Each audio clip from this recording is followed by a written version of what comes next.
So are people taking this storm seriously enough? Despite dire warnings, we're hearing more and more reports of residents reluctant to leave. On the phone with us now, Ormond Beach, Florida Mayor Ed Kelley. Mayor, thanks for joining us. Thank you for having me. I know it's tough. A lot of people, we don't listen to the weatherman. We think we can tough it out. How successful have you been with respect to the residents in your town heeding these warnings? I'm sure you're out there along with the governor asking them to be cautious or at least perhaps leave town.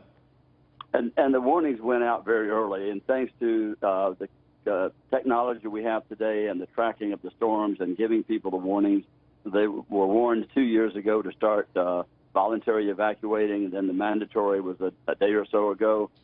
We heeded the warnings. We had planned on staying, but at the urgence and insistence of our son and daughter, they said, "Dad, get out of town.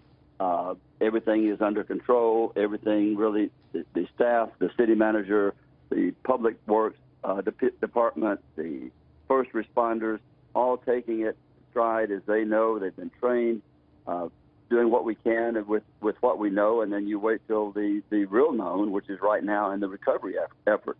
And we're just waiting for the winds to calm down enough to get the crews out on the road to clear the trees and so forth. So actually, when the time comes, that the power can be restored, because right now roads are inaccessible, trees are blocking, people are, as you said, without power. And we listened and heeded our own warning, and we left yesterday. Like I said, had planned on staying, but we listened. I think most people have. We've seen the damages. I've got contacts that I am in contact with, our city manager. People are posting and sending me messages of boat docks being washed away, trees down on the houses. We had one fire in a mobile home, but no one was there, so that was fortunate. And we heeded the word, and I think the majority of people on the beach side, on the Berry Islands, did listen. And hopefully the fact that this is not as devastating and catastrophic as had been expected, hope the next time we have a warning, they won't take that too lightly either. Absolutely, and that's always a risk. Mayor Kelley, where do people go, though? I mean, you just mentioned the mobile home. Everyone's not fixed the same with respect to economics.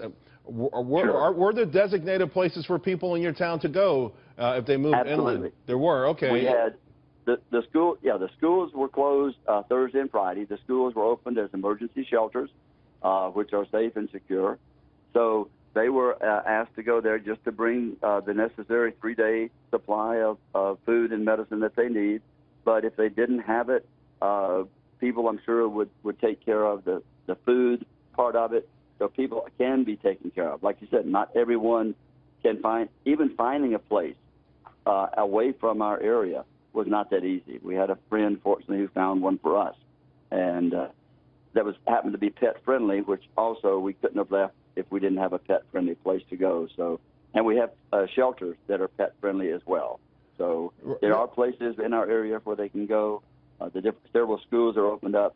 All the power, all the city lift stations are operating on generators. Our water production, wastewater treatment plant, our water facility, all operating on alternative power right now. But that's the good thing in that the fact that water is not going to be backing up, and we're going to be able to maintain that service, which is also important during this time. Mayor Kelley, are your concerns with respect to when this is over, the economic impact, the ability to rebuild, considering the potential amount of damage, just from what you've described to us, it seems like it's going to be a tall order. It's going to be huge because you have limited number of people who can actually take care of the minimal part of clearing the debris. I mean, that's expensive in and of itself. We have contracted with private contractors, so as soon as all clear is done, we'll be able to take care of that part of it. But that there's going to be some tremendous cost in rebuilding, and it's not going to be as quickly as the last the smaller threat that we had. It's not going to be a 3 or 4 day event. I think this is going to be months and possibly be even a year. And the other thing that we're doing, we're eliminating all permitting fees. As long as it's a licensed contractor, people can go ahead and get the necessary repairs made to their homes and businesses without having to worry about a permitting process. Mayor Kelley, thank you very much, and much luck to you, and stay safe, and we appreciate you sharing your thoughts with us. Thank you, and thank all of those who are serving us. Thank you. Absolutely.